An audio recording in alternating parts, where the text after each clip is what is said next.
Oi, hoje eu vou falar sobre restauração de florestas, tá?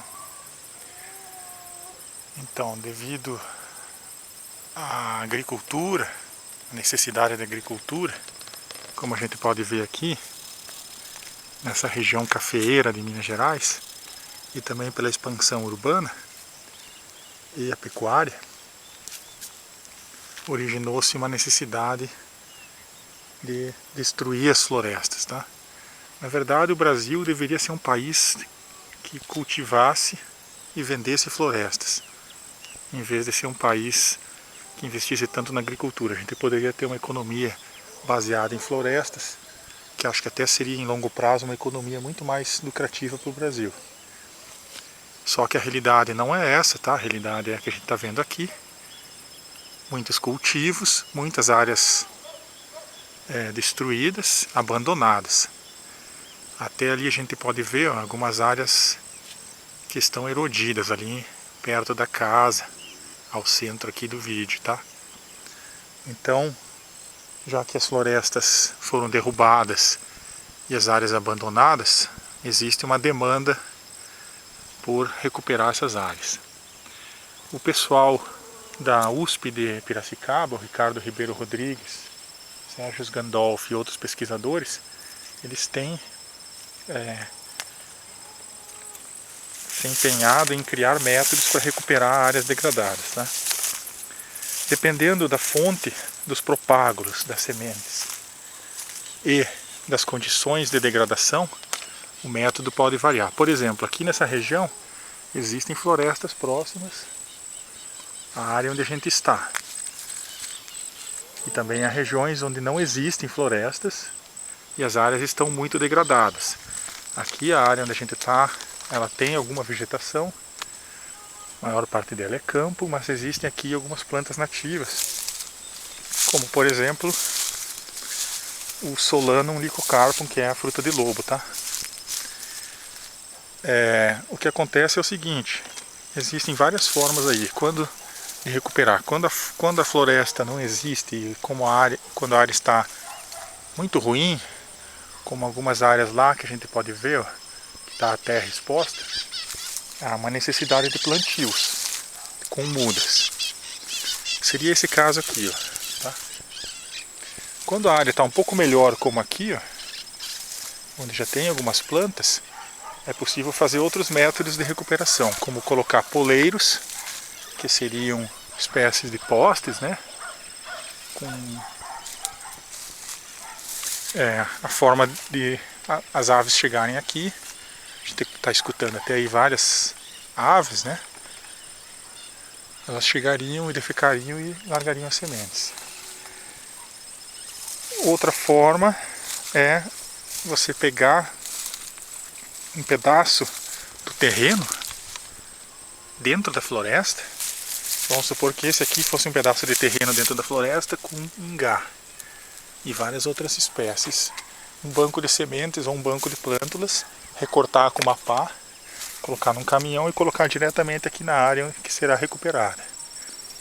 Bom, eu não vou entrar muito em detalhes em todos os métodos que existem, mas eu quero comentar o método desenvolvido na África, que é em casos bastante extremos, que foi desenvolvido por um cidadão africano chamado Yacoba.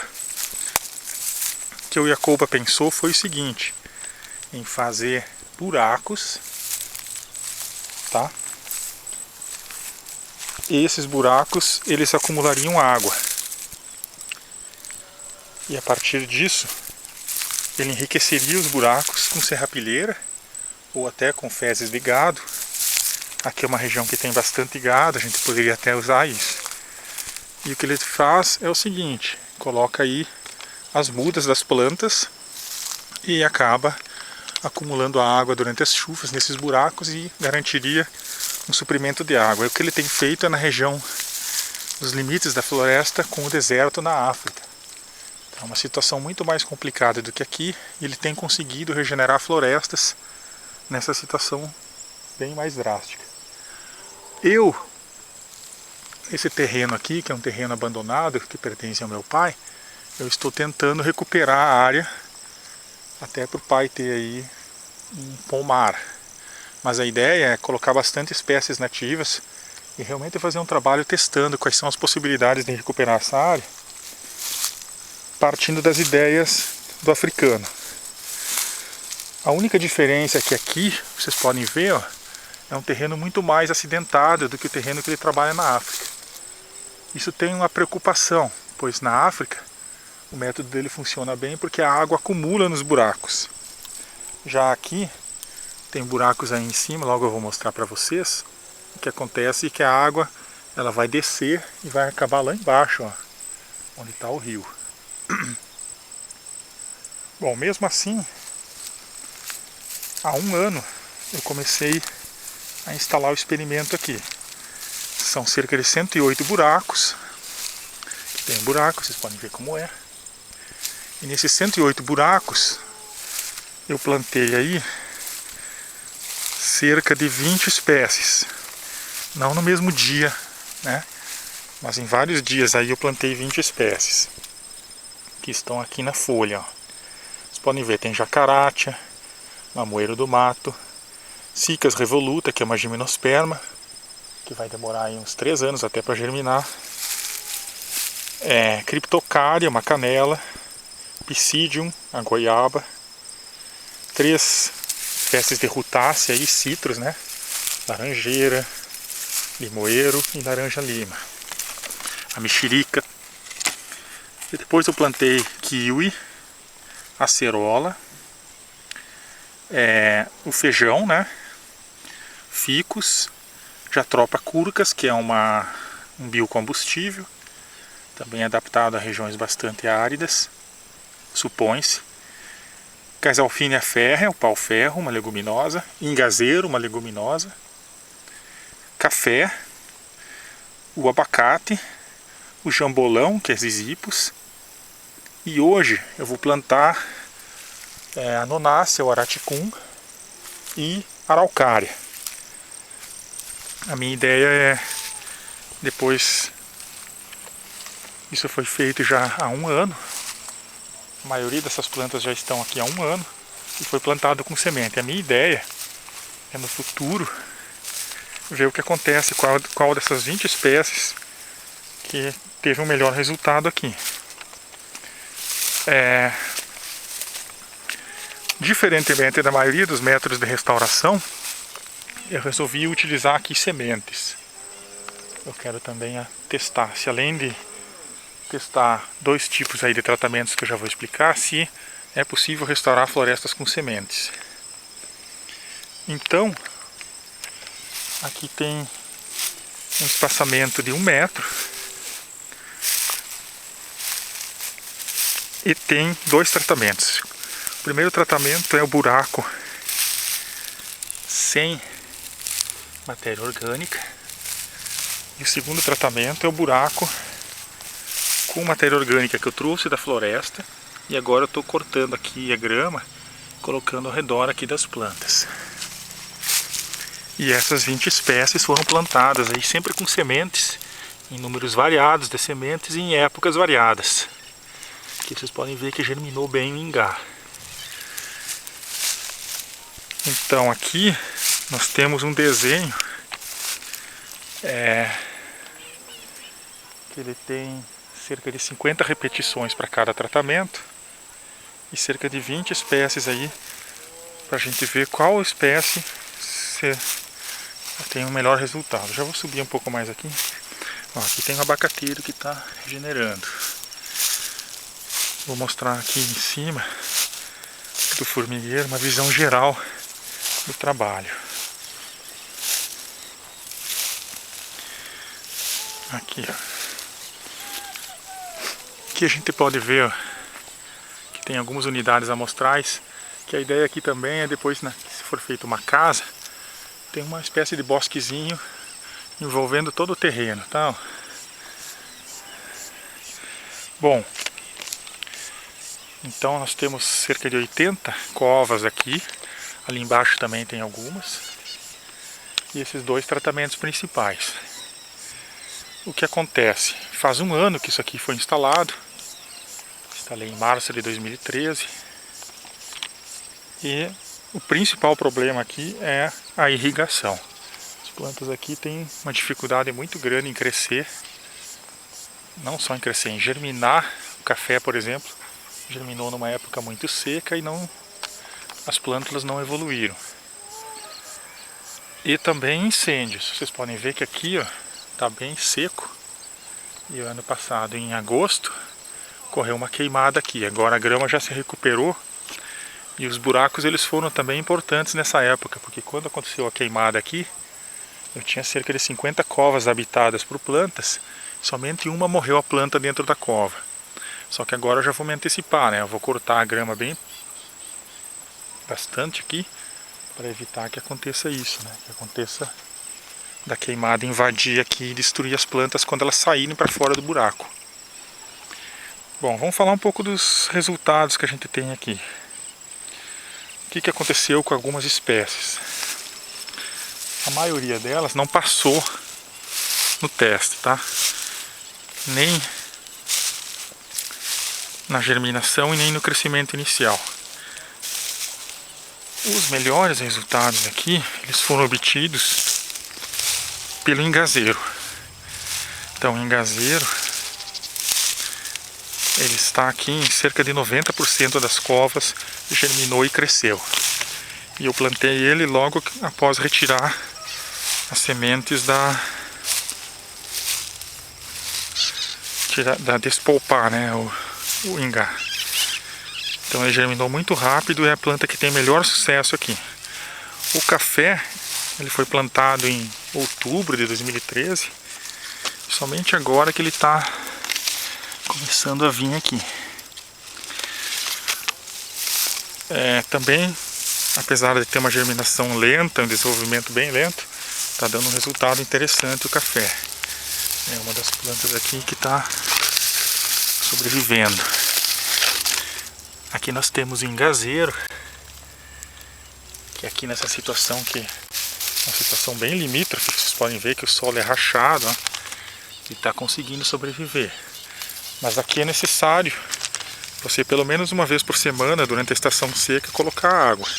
Se você não encher a cova com água, ou colocar minimamente água aqui, a cova vai secar e a planta vai morrer. Isso poderá ter um resultado melhor agora que eu estou adicionando bastante palha nas covas.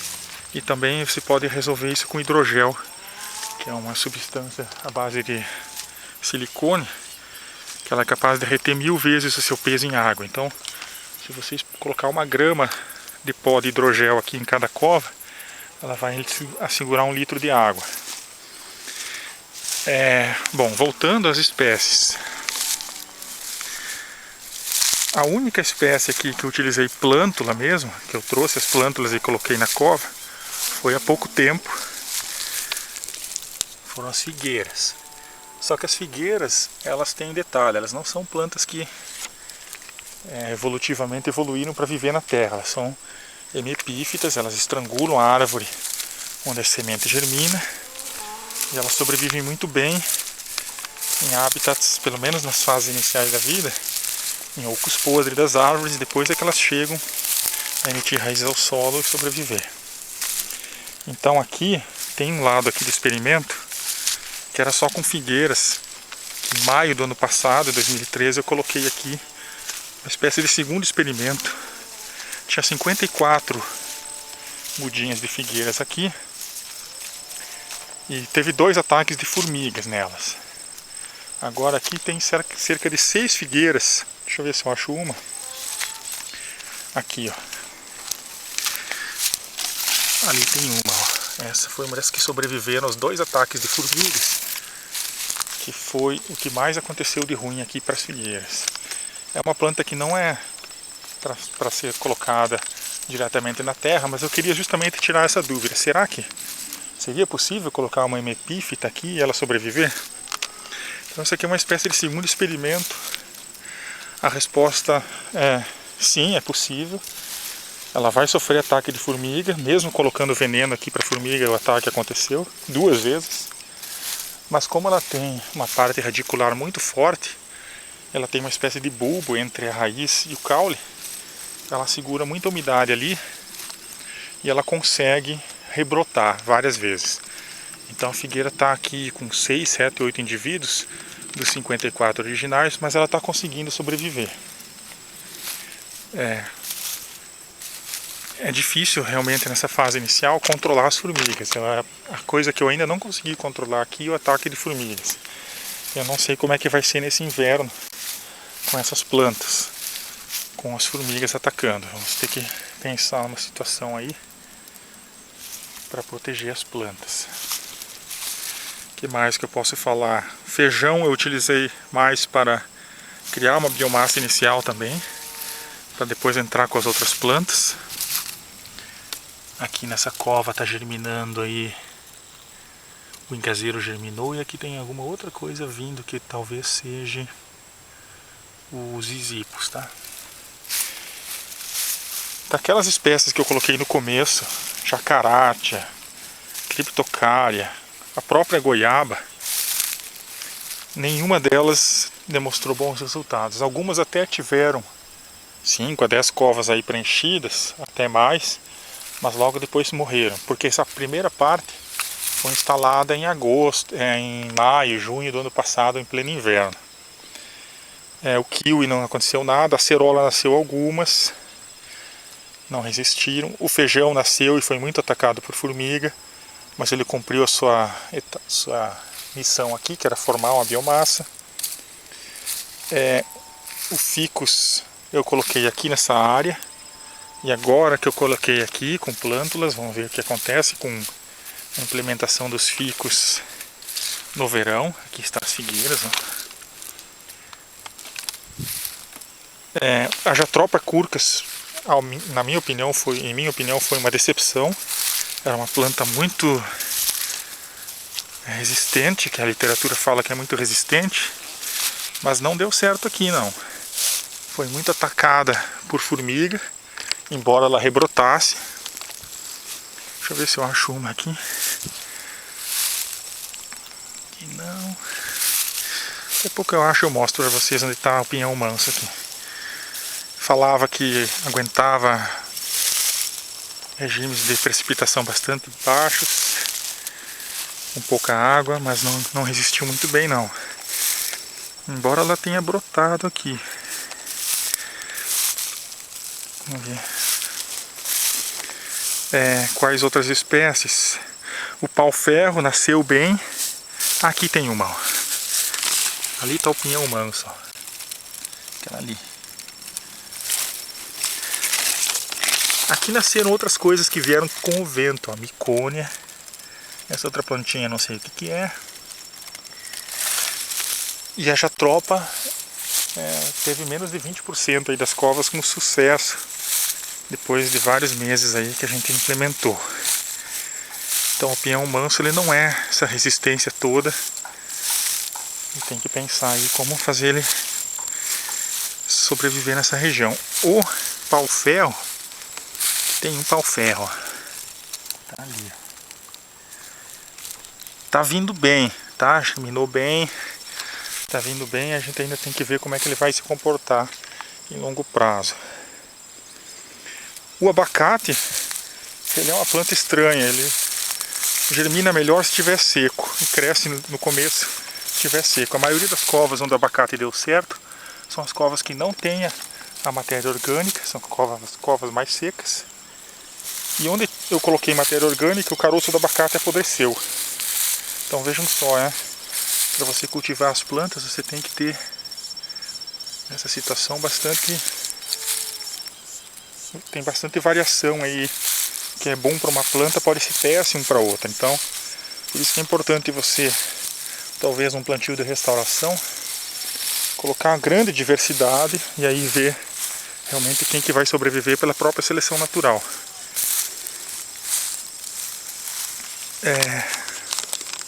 Bom, eu acho que é isso em termos de resultados iniciais aí. Aqui tem outro abacate, esse aqui se deu bem na situação de mais umidade. E fechando um ano aqui de experimentos, espero que em longo prazo a gente consiga recuperar essa área aqui. Aqui embaixo, ó, é uma região mais úmida, mas não necessariamente as plantas aqui tiveram melhor desempenho do que aqui em cima. A minha ideia de analisar os dados depois é fazer com geoestatística a análise aqui, é colocar o que acontece em termos de variação de resultados com as plantas mais próximas, em comparação com as plantas mais separadas.